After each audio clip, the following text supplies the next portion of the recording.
நாம் நம்மளுடைய எல்லா டாக்குமெண்ட்டையும் டிஜிட்டல் ஃபார்மேட்டில் சேவ் பண்ண ஆரம்பிச்சிட்டோம். சரிங்களா? மார்க் ஷீட்டாக இருக்கட்டும், பர்த் சர்டிஃபிகேட்டாக இருக்கட்டும், இல்லை நம்ம பேங்க் டீட்டெயில்ஸ், இது எல்லாத்தையுமே டிஜிட்டல் ஃபார்மேட்டில் தான் சேவ் பண்ணிட்டு வரோம். இன்னும் கூட நம்ம நிறைய அக்கௌண்ட், அதாவது பேங்க் அக்கௌண்ட்டு, நம்ம யூஸ் பண்ணுற ஏடிஎம், இது எல்லாத்தையுமே யூசர் நேம், பாஸ்வேர்டு எல்லாத்தையுமே நம்மளுடைய பர்சனல் லேப்டாப்பில் சேவ் பண்ணி வைக்கிறோம். சரிங்களா? சப்போஸ் நம்மளுடைய லேப்டாப்பை ஹேக் பண்ணிட்டாங்க அப்படின்னா, நீங்கள் சேவ் பண்ணியிருக்க எல்லா டாக்குமெண்ட்டையும் ஹேக்கர் திருடிட்டாங்கன்னா அவங்க அந்த டாக்குமெண்ட்டை வச்சு என்னன்னாலும் பண்ணலாம். சரிங்களா? அதை அவாய்ட் பண்ணுறதுக்கு நம்ம யூஸ் பண்ணக்கூடிய ஒவ்வொரு டாக்குமெண்ட்டையும், எந்த டாக்குமெண்ட்லாம் இம்பார்ட்டன்ட் நினைக்கிறீங்களோ அது எல்லாத்தையுமே நம்ம என்ன பண்ணிக்கிடணும்னா, நம்ம என்கிரிப்ஷன் பண்ணி வச்சுக்கணும். சரிங்களா? என்கிரிப்ஷன் பண்ணிக்கிட்டோம்னா ஒரு ஹேக்கர் சப்போஸ் அந்த டாக்குமெண்ட்டை திருடினாலுமே அவங்களால எதுவுமே பண்ண முடியாது. சரிங்களா? இப்போ அதை தான் எப்படி பண்ணுறது அப்படின்னு சொல்லிட்டு டெமோ காட்ட போகிறோம். நான் இம்பார்ட்டன்ட் டாக்குமெண்ட் அப்படின்னு சொல்லி ஒரு ஃபோல்டர் கிரியேட் பண்ணுறேன். சரிங்களா? அதில் ஒரு 4 டாக்குமெண்ட் கிரியேட் பண்ணுறேன். ஒரு டாக்குமெண்ட்டு எக்ஸல். சரிங்களா? அது பேங்க் டீட்டெயில்ஸ்னு சொல்லி சேவ் பண்ணி அதில் நம்மளுடைய பேங்க் அக்கௌண்ட் நம்பரு, அதோடைய அட்ரஸ்ஸு, நம்ம யூஸ் பண்ணக்கூடிய யூசர் நேம், பாஸ்வேர்டு எல்லாத்தையுமே நம்ம அந்த எக்ஸல் ஷீட்டில் சேவ் பண்ணி வச்சுருக்கிறோம். சரிங்களா? சும்மா ரேண்டமாக அக்கௌண்ட் நம்பர் என்ன, யூசர் நேம், பாஸ்வேர்டு என்ன அப்படின்னு சொல்லிட்டு நான் ரேண்டமாக என்ட்ரு பண்ணிக்கிறேன். சரிங்களா?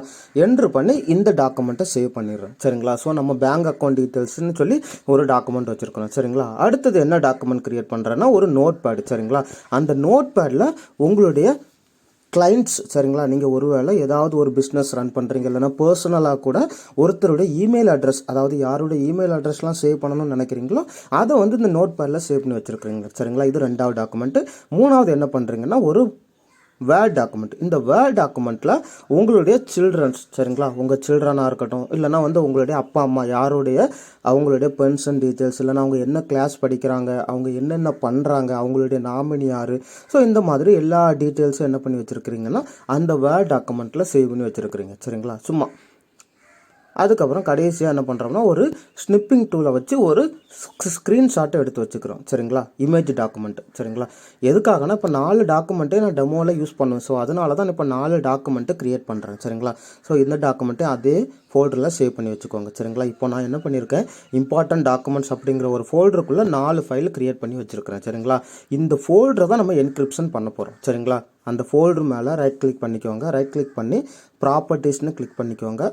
அதில் அட்வான்ஸ்டை கிளிக் பண்ணி என்கிரிப்ட் கண்டென்ட்ஸ்னு இருக்குது பார்த்தீங்களா, அந்த ஆப்ஷனை கொடுத்து ஓகேன்னு கொடுத்துக்கோங்க. சரிங்களா? ஸோ அந்த கலர் மாறி இருக்குது பார்த்துருக்கீங்களா, முன்னாடி பிளாக் கலரில் இருந்துச்சு, இப்போ க்ரீன் கலரில் மாறி இருக்கு. அப்படின்னா என்ன அர்த்தம்னா இந்த ஃபோல்டரு என்கிரிப்ஷன் பண்ணி வச்சுருக்கிறோம். சரிங்களா? என்கிரிப்ஷன்னா ஒன்றுமே இல்லை, என்கிரிப்ஷன் ஆப்ஷன் செலக்ட் பண்ணும்போது இந்த சிஸ்டம், அதாவது இந்த விண்டோஸ் சிஸ்டம் என்ன பண்ணுதுன்னா ஒரு சர்டிஃபிகேட்டை கிரியேட் பண்ணிடும். இந்த சிஸ்டமுக்குன்னு சொல்லி ஒரு சர்டிஃபிகேட்டு, அந்த சர்டிஃபிகேட்டில் பப்ளிக் கீ, ப்ரைவேட் கீ இருக்கும். சரிங்களா? அந்த ஃபைலை ஆக்சஸ் பண்ணிங்கன்னா அந்த சர்டிஃபிகேட் இந்த சிஸ்டமில் இருக்கான்னு சொல்லி பார்க்கும். அந்த சர்டிஃபிகேட் இருந்தால் மட்டும்தான் இந்த ஃபைலை ஆக்சஸ் பண்ண முடியும். சரிங்களா? ஒருவேளை இப்போ ஹேக்கர் என்ன பண்ணிட்டாருன்னா உங்கள் சிஸ்டமில் இருந்து இந்த 4 ஃபைலையும் என்ன பண்ணிட்டாங்கன்னா ஹேக் பண்ணி எடுத்துட்டாங்க. சரிங்களா? எடுத்து அவங்க வேற ஒரு சிஸ்டமில் போட்டு பார்க்கும்போது எரர் த்ரோ பண்ணும். சரிங்களா? அதை தான் எப்படின்னு சொல்லி காட்ட போகிறோம். நான் ஆல்ரெடி இந்த ஃபைல்ஸ் எல்லாத்தையும் ஒரு பென்ட்ரைவில் தான் சேவ் பண்ணி வச்சுருக்கிறேன். சரிங்களா? அந்த பென்ட்ரைவை எடுத்து இன்னொரு சிஸ்டமில் போட போகிறேன். சரிங்களா? இப்போ இன்னொரு சிஸ்டமில் தான் நான் இந்த பென்ட்ரைவை போட்டிருக்கேன். சரிங்களா? அந்த பென்ட்ரைவ் விண்டோஸ் 10 சிஸ்டமில் போட்டதுனால உங்களுக்கு ஒரு லாக் சிம்பிள் காட்டுது பார்த்தீங்களா, அந்த லாக் சிம்பிள்னா என்ன மீனிங்னா என்கிரிப்ஷன் ஆயிருக்குன்னு அர்த்தம். ஸோ நான் ஒவ்வொரு ஃபைலாக ஓப்பன் பண்ணுறேன். சரிங்களா? முதல்ல எக்ஸல் ஃபைலை ஓப்பன் பண்ணுறேன். நம்மளால் அந்த ஃபைலில் உள்ள கண்டென்ட்டை ரீட் பண்ண முடியல. சரிங்களா? ஏதோ கரப்ஷன் சொல்லி வந்தது. சரிங்களா? அப்படின்னா என்ன அர்த்தம்னா இன்னும் 2வது மிஷினில் நம்ம அந்த என்கிரிப்ஷன் கீ வைக்கல, அதனால அவங்களால ஆக்சஸ் பண்ண முடியாது. நான் அடுத்த டாக்குமெண்ட்டை ஓப்பன் பண்ணி காட்டுறேன். சரிங்களா? ஸோ என்ன எரர் வருது, யூ டோன்ட் ஹாவ் பெர்மிஷன் வருது. சரிங்களா? நான் அதே மாதிரி நோட் பேடை ஓப்பன் பண்ணுறேன், இன்னுமே எரர் வருது, யூ டோன்ட் ஹாவ் பெர்மிஷன் சொல்லிட்டு. கடைசியாக அந்த வேர்ட் டாக்குமெண்ட்டை ஓப்பன் பண்ணுறேன், அதுலேயுமே என்ன வரும்னா எரர் வரணும் கண்டிப்பாக. சரிங்களா? இதுவுமே எரர் வருது. ஸோ இப்போ என்ன மீனிங்னா நீங்கள் எந்த சிஸ்டமில் அந்த டாக்குமெண்ட்டை ஜெனரேட் பண்ணீங்களோ அந்த சிஸ்டமில் இருந்து இன்னொரு சிஸ்டத்துக்கு அந்த என்கிரிப்டட் ஃபைல்ஸை மூவ் பண்ணும்போது அதோடைய சர்டிஃபிகேட் இருந்தால் மட்டும்தான் ஆக்சஸ் பண்ண முடியும், மற்றபடி ஆக்சஸ் பண்ண முடியாது. ஸோ ஹேக்கர்ஸ் உங்களுடைய ஃபைல்ஸை திருடினாலுமே அவங்க அந்த சர்டிஃபிகேட்டை வச்சுருக்க மாட்டாங்க, அதனால உங்கள் ஃபைல்ஸை ஆக்சஸ் பண்ண முடியாது. சரிங்களா?